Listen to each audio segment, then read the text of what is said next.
Hello, About Redlands Network. We are here with Dr. Tim Watson, and what are we doing today? Well, today we're going to talk about making custom tombstones. So I'm Dr. Watson, or call me Dr. Tim or Tim, and I work with Mediocrity Incorporated and Mission Pediatrics, and we're at the Mission Pediatrics office here in Redlands.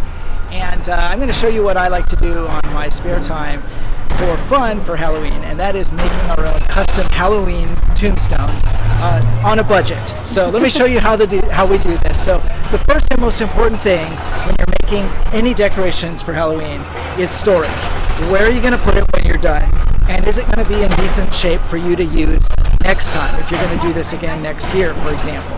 And so this is a box that I'm going to be using, and I'll show it to you over here.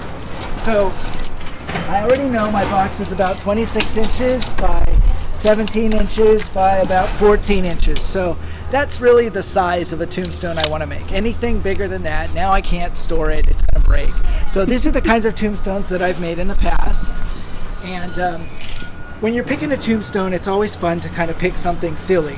And each of these tombstones has funny names that we thought would be kind of cute. One of my favorites is mounted over here on a tombstone mount. So this is what I'm going to show you how to make. In fact, we're going to make a Pearly Gates tombstone. This is going to be our end result. This is our end result. And so it's mounted, it's designed so that you can hook a motor behind it and it can actually wiggle and move, which is kind of fun. So let me show you how this is done. So the first thing is to get some building foam insulation. You could get a 4x8 sheet of this at any local hardware store.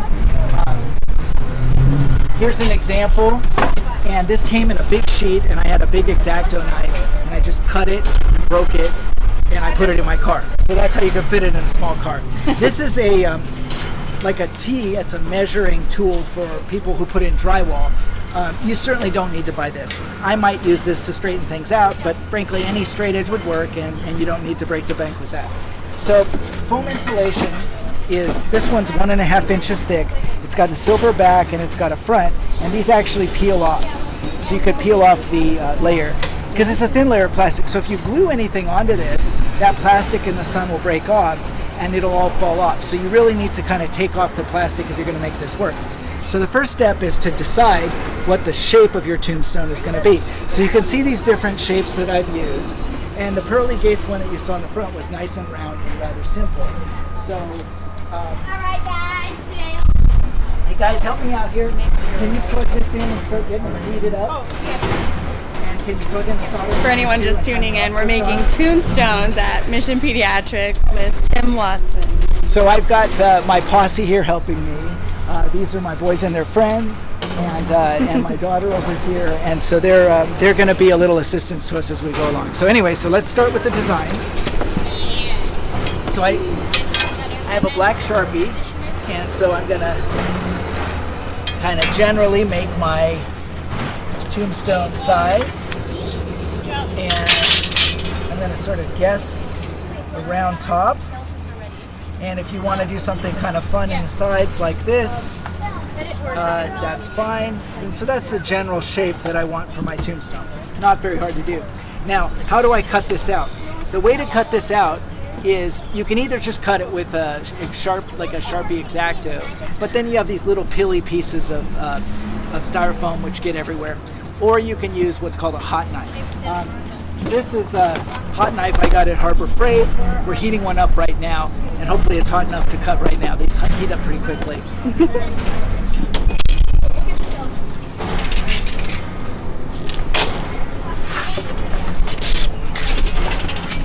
Okay, so turning on my hot knife. It's got a red light. I've got it at the high level 5. Test it. Not quite hot yet, but it's getting there.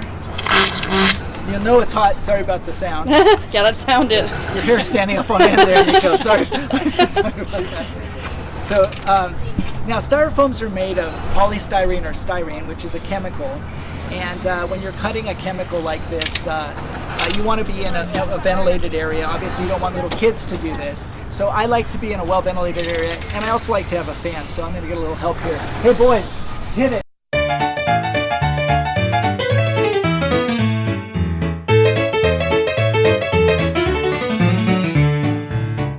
safety is super important. So you want to make sure that you holster everything, and when you're done using it, go ahead and unplug it and put it out of the way so that no kids are around it. So the next thing is to decide what's going to go on the tombstone. So this is really fun. The next step is to peel off the layer of plastic that's already on the tombstone. So this layer should come off really simply, but since I melted the edge, it's not being fun for me right now. Glued on there for you? Well, it's pretty easy to take off. I think one of the things I could have done is actually cut this off before I cut it, because this stuff peels off really easily on the original sheet. Okay. But as you can see, it's pretty fast. Now, in the past, I left this on till the very end when I carved the words in it. That was horrible. Poor idea. Oh, yeah. So you kind of live and learn. So you want to keep all your garbage and throw it away. Don't make a mess, right? Of course. Yeah. While we make our tombstones, we must be environmentally conscious. Well, except for the polystyrene part. Yeah. Well, so, fair enough. although a lot of Details. people melt down polystyrene to get rid of it, they use acetone. It just melts it into nothing. So that's how they dispose of this stuff. So anyway, so what I'd like to do is I'd like to make this kind of fun. So I think a tombstone always looks better when it has a little groove, like an outline in it. And so I'm going to do that. And how do you come up with what's going on the tombstones? So in my case, I go online, I look at old cemeteries and stuff that looks cool, and then I'll find some stuff. Oh, this is Marika. Hi, say hi. So what I'll do is I'll find a picture that kind of looks cool to me, and then I'll find some caption that looks nice. And sometimes you'll want some kind of decorative filigree of some sort. You kind of do whatever you like. Something Victorian. And then the name. So for Pearl E. Gates, P-E-A. And the beauty is you can make all the mistakes you want on this because you're going to paint over it. So any mistakes on this round, you never see. You're not going to see. Okay. Yeah. So this is a very forgiving system that I use. And then Gates. So, and you can make the letters look fancier. If you like, by adding stuff to the end, which you'll see what I do in a minute. So that's the basic, and then maybe I'll add a little more filigree here. And I think that's a basic good starter. So that'll be my starting template. So now the fun part. So this right here is a soldering iron. And you can get really high power soldering irons and low power versions. And it's basically like a pen, and it carves. So the switch is turned on, and you can just see how it just melts it like it's nothing. So the trick is not to leave it on for too long, because it'll just melt away whatever you're working with. Oh, that looks like fun.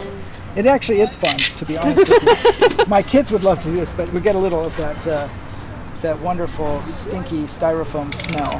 So again, I'm glad we're outside, that's for sure. So this is super hot. It just like disappears. Yeah, so... And once you get your shape, and the longer you leave it there, the more pronounced the depth of the cut is. So how did you perfect this whole system? Oh, I used to, before I had kids, I loved decorating for Halloween. It was just really fun time for me and my family, and my wife, and our neighbor kids. And so the neighbor kids and I would all come up with these crazy ideas with skeletons and you name it. And we would just start making this. And every year we kind of perfected our technique a little bit more. A lot of these ideas came from some of the neighbor kids who loved being creative. So we're almost done, believe it or not. This is actually a really fast process, and that's what I love about this, because you can make a tombstone with a really decent budget, And the big piece of styrofoam is only about $15. So, Sorry. you good? Okay, sweetie, you didn't unplug it, but I'm glad everyone's okay. So how many tombstones can you make out of one giant piece of styrofoam? I think that realistically you could probably make at least 8 or 9. Okay. So certainly enough for your house if you want. Okay. Pretty solid graveyard. I think so, yeah. Alright. So I'm not totally following my letters here. I'm kind of just eyeballing it to center it. And I'm actually now done. So this is now carved. So now I'm going to get the help from my kids. All right. Okay, kids, I need your help now. We're going to have you do some painting. So, all right. So what we have here is a place where you can paint. So, Again? Okay, so this is hot, and we're going to set this back here. And, shame on me. And that's for why not we have watching. our bucket of water, right? And that's why we have a bucket of water. Okay, so this is black paint. This right here is this is a stencil brush. Yes. Wow. A stencil brush has really stiff bristles, so it's really handy for this job. So if you're gonna, let's see here. Sorry, I need to open this, and I realized I didn't bring out a screwdriver. So this Convenient watch. Oh, this there you go. convenient wristband also has a screwdriver. Now you're supposed to mix up your paint, and I totally didn't do that. So basically, here's what I need you to do, kids. There's a couple of toothbrushes. There's a couple of paintbrushes there. What I need you to do is this. I need you to fill the cracks with black paint. Okay? See that? Look at this. Yep. Go ahead and just fill all the cracks with black paint. Okay? So while they're doing that, so the goal, kids, is fill it with black paint, but don't have it so that it's got a pool of paint in there. Okay? You mind if I Go for it. Go. And I'll get you another one. We need. Yep. I got one more brush. I have one more brush. Do I only have 2 brushes now? Can we use this? Nope, not yet.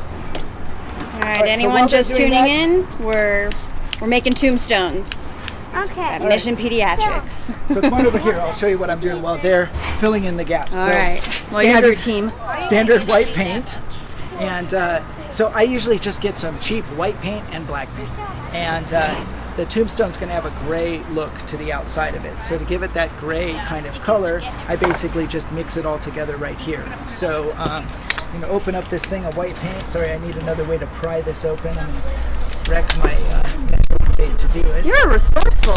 You have to get in there somehow, or I can break off all my fingernails. That's always fun. Yeah, so anyway, so you're going to pour some white paint in there, and then you want to get, some degree of mixed up black paint. So I'm going to steal what the kids are working with and then come back and stir this up. Okay, give me some dribbles of black paint.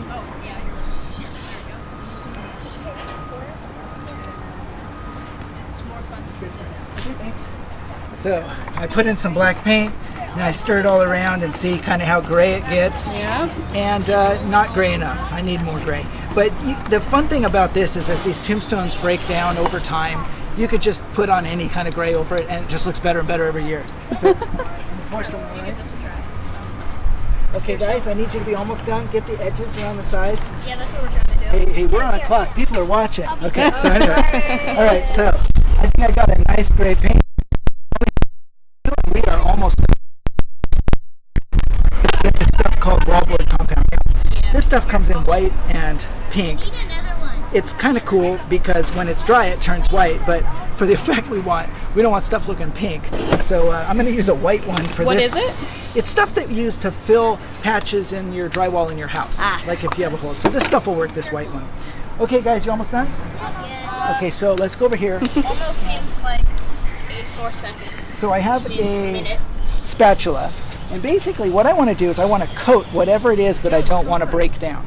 So I'm going to smear this stuff onto the surface. Here, just Ever take so a delicately. And no, you don't have to be delicate, as you can tell, right? And this is areas that I want to not be damaged by a little technique I'm going to do soon. To not be damaged. To All not be right. So damaged. In we other are words, I'm protecting. I'm protecting my surfaces by doing it this way. Okay, guys, you the only thing I'm going to say, guys, is you Alex. put on too thick of a layer. Yeah, Okay, so you've got it like a little swimming pool of paint in there. Right. All right. Okay, you're all done. Thank you. So the key is to not have Too much any paint left in the. No pools of paint. Actually, well, the truth is, you can have whatever you want. It's all going to dry. But for what I'm trying to do, the paint is probably not going to get the best effect that I want. But it's okay. It'll certainly work.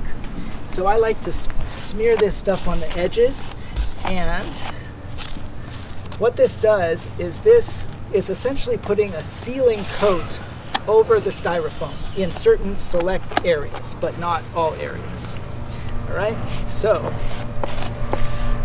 The reason is I'm going to be spraying spray paint on this, and spray paint has a wonderful effect. It eats through styrofoam. So once I have this here, I can now take the spray paint. I'm going to dry this out because that's a ton of paint in there. Okay. Yeah, it's all good though. So the next thing is the spray paint. Hey, you wanna? Yeah. And yeah, that's a lot of paint. So the spray paint is actually going to be handy at this point. So let's do that. So I take black spray paint. All right, kids, I need you all to back up. Yeah. So black spray paint. Should I turn the fan No. So black spray paint, you shake it up. If you're going to use spray paint, you shake it up, you'll hear a little ball inside made of metal. And when you hear it kind of rattling around, you know the paint is actually mixing. I like to take this so they don't, clog, and stick it in warm water for about 15 minutes. But I'm Before not using doing it? Before using it. Oh, It okay. makes it spray better. But anyway, so when you spray a real thick layer, you're going to notice it starts to eat away at the styrofoam everywhere the paint was. And so as it's eating away, you can see it bubbling. You're going to get a very different effect onto the styrofoam. And you could spray it on the sides, and you'll see it eating away at the sides. And so what this does is this gives you effect of a very old stone. Hey, And Bob, you missed a little bit. yeah, Oh, right. You're gonna still paint over it. so this is going to get a gray coat on top. But you'll see that effectively what we've done is we've done something that's causing it to eat away at multiple portions of a stone. Patches. Yep, you could see these eaten up little areas, and those provide a really cool texture. Yeah, it puts this weird pattern. So basically at this stage, the only thing left to do at this point is to do the final coat of paint, and it is done. So That's what it takes to make a tombstone. that's what it takes. So I can put the coat on even now while it's not dry, and it'll just all dry by itself, which I'll do. And you have yourself a custom tombstone. And how much is this tombstone that you just made? What do you think approximately how much did that cost? To purchase this, Yeah, just that one. I mean, maybe 50 cents Oh, wow. in terms of styrofoam. If you buy a package somewhere and it has a piece of styrofoam in it, you could do that. Okay. Now, most people, have a soldering iron at home. So you but, wouldn't have to go out and buy all You those. wouldn't necessarily, but I don't think I would use a soldering iron for metal once I've used it on something like this. But you see how it really just doesn't matter how you apply this. You've got that aged effect almost immediately. Isn't that something? And you can okay, see you where can it's- totally see where the spray paint ate away. Yep. Now I will say that because we painted it first, before I did the wallboard compound, because we painted it, the wallboard, thank you for correcting me. The paint itself actually sealed it and protected it from the spray paint too. So if you wanted to get eaten up more, then you would put the wallboard compound first, then you would do the black paint, and then you would do the spray paint. But anyway, so there you go. So that's the effect. And I think that actually turned out pretty good. If you want to get more kind of creative, you can also buy bags of moss, like Think it turned out well? Yeah. It's not bad. you can buy bags of moss at various gardening and landscape stores, and you could take a glue gun and you could glue the moss onto various parts of it if you like. But there you go. So that is my quick and dirty way to make a tombstone, and hope you enjoyed it. That was awesome. I loved it. Thank you. Thank you Anytime. guys. All right. Bye. That was awesome.